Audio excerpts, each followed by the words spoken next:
नमस्कार दोस्तों, Byju's exam prep IAS Hindi में आप सभी का स्वागत है। आज हम आपके सामने 9 मार्च 2023 के दैनिक क्विज प्रस्तुत कर रहे हैं, जिसमें इंडियन एक्सप्रेस तथा पीआईबी से संबंधित प्रमुख समाचारों के आधार पर प्रारंभिक परीक्षा के प्रश्न आपको अभ्यास के लिए दिए जाएंगे। साथ साथ विगत वर्षों में यूपीएससी के द्वारा प्रारंभिक परीक्षा में पूछे गए प्रश्न हम आपको अभ्यास के लिए देंगे और अंत में आज के किसी महत्वपूर्ण तथ्य की हम चर्चा करेंगे। तो आज के सत्र को प्रारंभ करते हैं और आज के पहले प्रश्न को देखते हैं। निम्न में से कौन सा या कौन से कथन सत्य हैं? यह है। पहला, एनआईए केवल सीमा पर आतंकवाद से संबंधित मामलों को देखती है। दूसरा, यह गृह मंत्रालय के अधीन एक कार्यकारी निकाय है।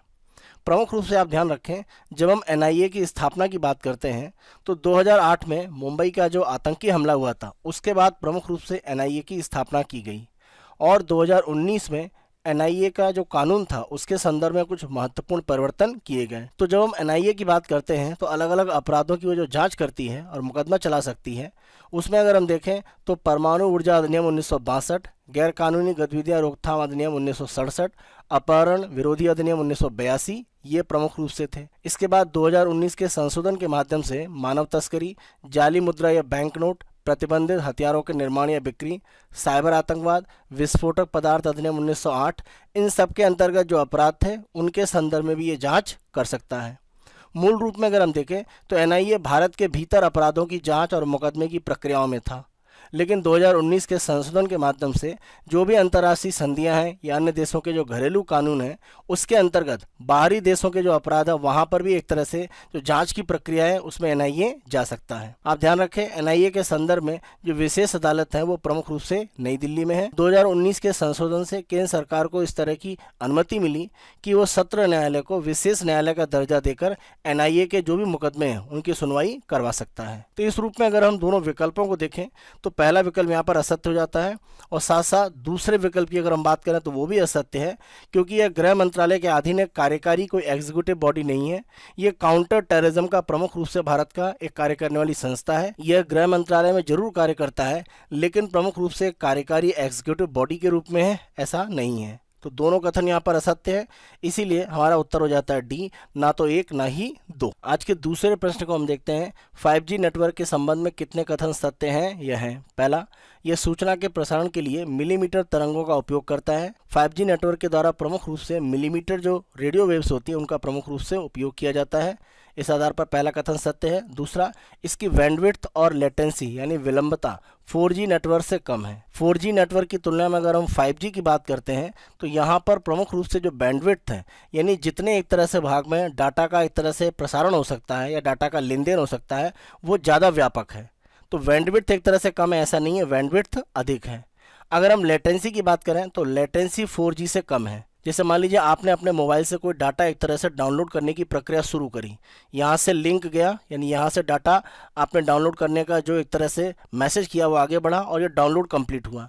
तो जब आपने एक तरह से यहाँ पर इसका कमांड दिया और जब डाटा डाउनलोड होकर कंप्लीट हुआ तो ये जो पूरा समय होता है ये लेटेंसी या एक तरह से विलंबता कहलाता है। इस आधार पर हम देखें तो बैंडविड्थ एक तरह से ज़्यादा है लेकिन लेटेंसी कम है, क्योंकि 4G की अगर हम बात करते हैं तो यहाँ पर जो लेटेंसी है वो 60 से लेकर 98 मिलीसेकंड तक हो सकती है और इसकी तुलना में अगर हम 5G की बात करते हैं तो ये सामान्य तौर पर माना जाता है कि 5 मिलीसेकंड, तो बड़ा अंतर है। इस आधार पर दूसरा कथन असत्य हो जाता है।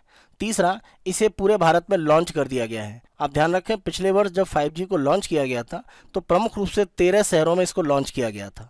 तो अभी 13 शहरों में धीरे धीरे आगे चलकर पूरे भारत में इसको लॉन्च किया जाएगा। तो 13 शहर जो प्रारंभिक थे वो है अहमदाबाद, बेंगलुरु, चंडीगढ़, चेन्नई, दिल्ली, गांधीनगर, गुरुग्राम, हैदराबाद, जामनगर, कोलकाता, लखनऊ, मुंबई और पुणे। पूरे भारत में जल्द धीरे धीरे लॉन्च होगा, लेकिन अभी पूरे भारत में इसको लॉन्च नहीं किया गया है, 13 शहरों में। तो ये तीसरा कथन भी असत्य है, केवल पहला कथन सत्य है, इसीलिए हमारा उत्तर है ए, केवल एक कथन सत्य है। यहाँ पर प्रश्न का आधार ये है कि 5G तकनीक जैसे जैसे आगे बढ़ेगी डाटा प्रोटेक्शन और एक तरह से निजता उसके संदर्भ में अधिकारों को कैसे मजबूत किया जाएगा, इसके संदर्भ में चिंताएं धीरे धीरे बढ़ेंगी। तो वहाँ पर सरकार को निवारण करने की आवश्यकता है या उनके समाधान एक तरह से प्रस्तुत करने की आवश्यकता है। आज के तीसरे प्रश्न को हम देखते हैं। नॉर्थ स्ट्रीम पाइपलाइन के संबंध में कितने कथन सत्य हैं? यह है। पहला, यह यूरोप में एक अपतटीय गैस पाइपलाइन नेटवर्क है। दूसरा, यह बाल्टिक सागर से होकर गुजरती है और तीसरा, वर्तमान में यह संचालन में नहीं है। देखिए, अगर हम नॉर्ड स्ट्रीम पाइपलाइन की बात करते हैं प्रमुख रूप से, तो इसमें दो पाइपलाइन है, नॉर्ड स्ट्रीम फर्स्ट और नॉर्ड स्ट्रीम 2। तो ये दोनों ही एक तरह से अगर हम देखें तो प्रमुख रूप से इनका जो गुजरने का एक तरह से क्षेत्र है वो बाल्टिक सागर का भाग है। तो बाल्टिक सागर से प्रमुख रूप से ये गुजरती हैं। अगर हम नॉर्ड स्ट्रीम 1 की बात करें तो यह रूस में वेबोर्ग से जर्मनी के ग्रेफ्सवॉल्ड तक फैली हुई है और बाल्टिक सागर से गुजरती है। नॉर्ड स्ट्रीम 2 की अगर हम बात करें तो यह भी रूस में उस्त्रलुगा से लेकर ग्रेफ्सवॉल्ड के बीच में, जर्मनी के बीच में एक तरह से फैली हुई है। नॉर्ड स्ट्रीम 2 की अगर हम बात करें तो रूस यूक्रेन के विवाद के बाद इसके संचालन को लेकर स्थितियां एक तरह से कमजोर हो गई। विवाद और आगे बढ़ गया जब सितंबर 2022 में यहाँ पर एक विस्फोट हुआ और उसी विस्फोट के संदर्भ में माना जाता है कि पाइपलाइन में जो विस्फोट हुआ तो गैस एक तरह से लीक होकर पूरे बाल्टिक सागर में फैली और नॉर्ड स्ट्रीम एक तरह से जो फर्स्ट है वहां से भी एक तरह से जो गैस की सप्लाई है वो रुक गई। नॉर्ड स्ट्रीम 2 तो रूस यूक्रेन के विवाद के बाद वैसे ही प्रारंभ नहीं हो पाई।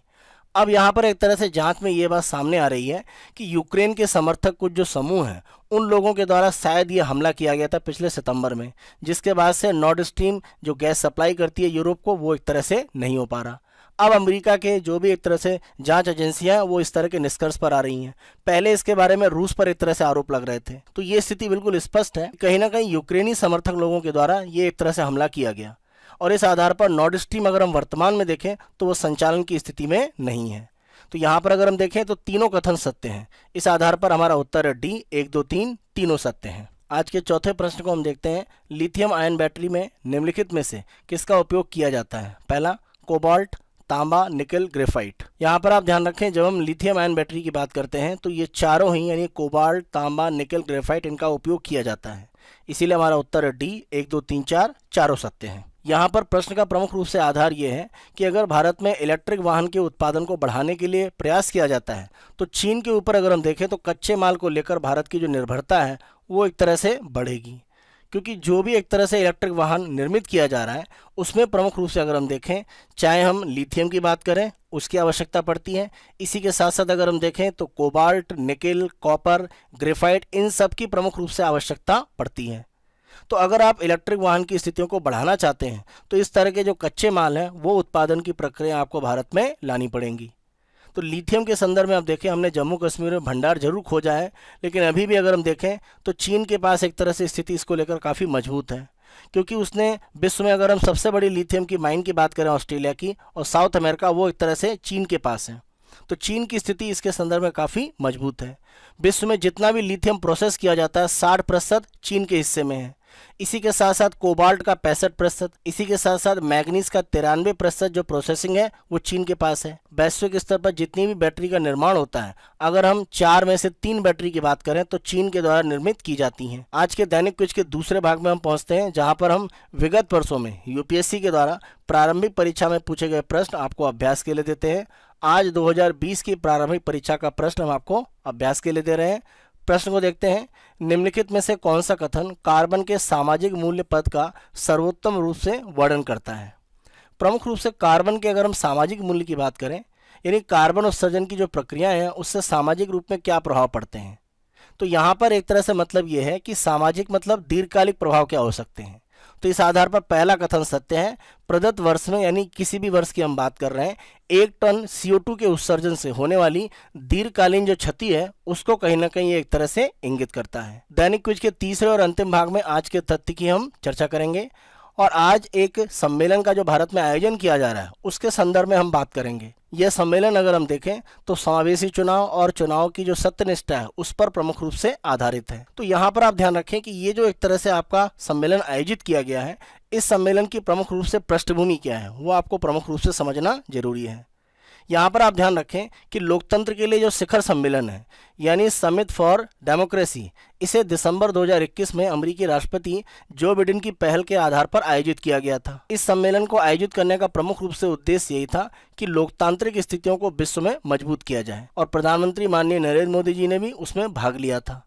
तो वहाँ पर जो सम्मेलन हुआ था उसी सम्मेलन में 1 वर्ष के लिए एक रणनीति बनाई गई थी और ये कहा गया था कि 2 तरह के प्लेटफॉर्म बनाए जाएंगे, एक होगा फोकल ग्रुप के रूप में और दूसरा डेमोक्रेसी कोहर्ट्स होगा। और जब हम कोहर्ट की बात करते हैं इसका मतलब है वो व्यक्ति जो एक तरह से आपस में समान विचारधारा रखते हैं उनका समूह। तो समान विचारधारा रखने वाले व्यक्तियों का जो समूह है वो कोहर्ट भी कहा जाता है। तो इसके संदर्भ में डेमोक्रेसी कोहॉर्ट जो बनाया गया वो चुनाव के संदर्भ में प्रक्रिया क्या होंगी उसके लिए गठित किया गया, और भारत प्रमुख रूप से आप देखें तो उसका नेतृत्व कर रहा था। आप ध्यान रखें, लोकतंत्र के लिए जो दूसरा शिखर सम्मेलन है वो आगामी 29-30 मार्च 2023 को आयोजित होने वाला है, जिसमें कोस्टारिका, दक्षिण कोरिया, नीदरलैंड, जाम्बिया और यूएसए के द्वारा एक तरह से मेजबानी की जाएगी संयुक्त रूप से। तो ये दूसरा सम्मेलन इसी मार्च के अंत में एक तरह से आयोजित होगा।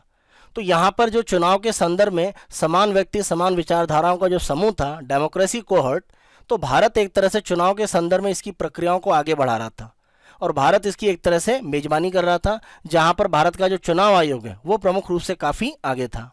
इसके संदर्भ में आप देखें तो इस डेमोक्रेसी कोहॉर्ट जो चुनाव के संदर्भ में था, इसका पहला अंतर्राष्ट्रीय सम्मेलन 31 अक्टूबर से 1 नवंबर 2022 के बीच में नई दिल्ली में आयोजित हुआ। इस पहले सम्मेलन में प्रमुख रूप से अगर हम देखें तो उद्देश्य था चुनाव प्रबंधन निकायों की भूमिका, रूपरेखा और क्षमता। दूसरा अगर हम देखें तो वो आयोजित किया गया था 23 से 24 जनवरी 2023 इसी वर्ष में, वो भी नई दिल्ली में, और ये प्रौद्योगिकी का उपयोग और चुनावी सत्यनिष्ठा। तीसरा अगर हम देखें तो ये अभी इसका आयोजन किया जा रहा है जो 9 मार्च 2023 से और वर्चुअल प्रारूप में है, यानी समावेशी चुनाव और चुनाव की सत्यनिष्ठा जिसके संदर्भ में हम बात कर रहे हैं।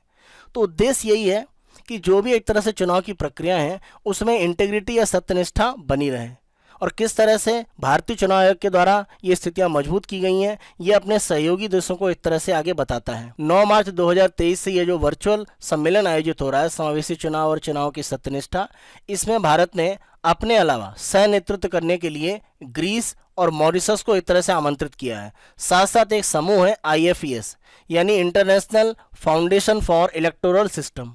तो अमेरिका मुख्यालय के साथ ये जो संस्था है IFES, ये भी इसमें एक तरह से सह नेतृत्व करने के लिए शामिल की गई है और उसे आमंत्रित किया गया है। पहला शिखर सम्मेलन जब आयोजित हुआ था प्रमुख रूप से दिसंबर 2021 में, तो 1 वर्ष के लिए जो कार्य सीमा थी उसमें लोकतंत्र के लिए अलग अलग रूप में चुनाव आयोग किस तरह से काम कर सकते हैं, तो भारतीय चुनाव आयोग के द्वारा प्रमुख रूप से अपने जो भी एक तरह से ज्ञान, तकनीकी विशेषता या जो अनुभव है उसको साझा किया जा रहा है, जिससे कि अलग अलग देशों में चुनाव की जो प्रक्रियाएं हैं उनको एक तरह से निष्पक्ष बनाया जा सके, और यही लोकतांत्रिक मूल्यों का सबसे बड़ा आधार है। आज के दैनिक क्विज को यहीं पर हम समाप्त करते हैं। Byju's exam prep IAS Hindi को आप बहुत अधिक पसंद कर रहे हैं, अधिक से अधिक संख्या में लाइक करें, शेयर करें, और अभी तक अगर आपने हमारे YouTube चैनल को सब्सक्राइब नहीं करा है तो हमारे YouTube चैनल को आज ही सब्सक्राइब करें। धन्यवाद।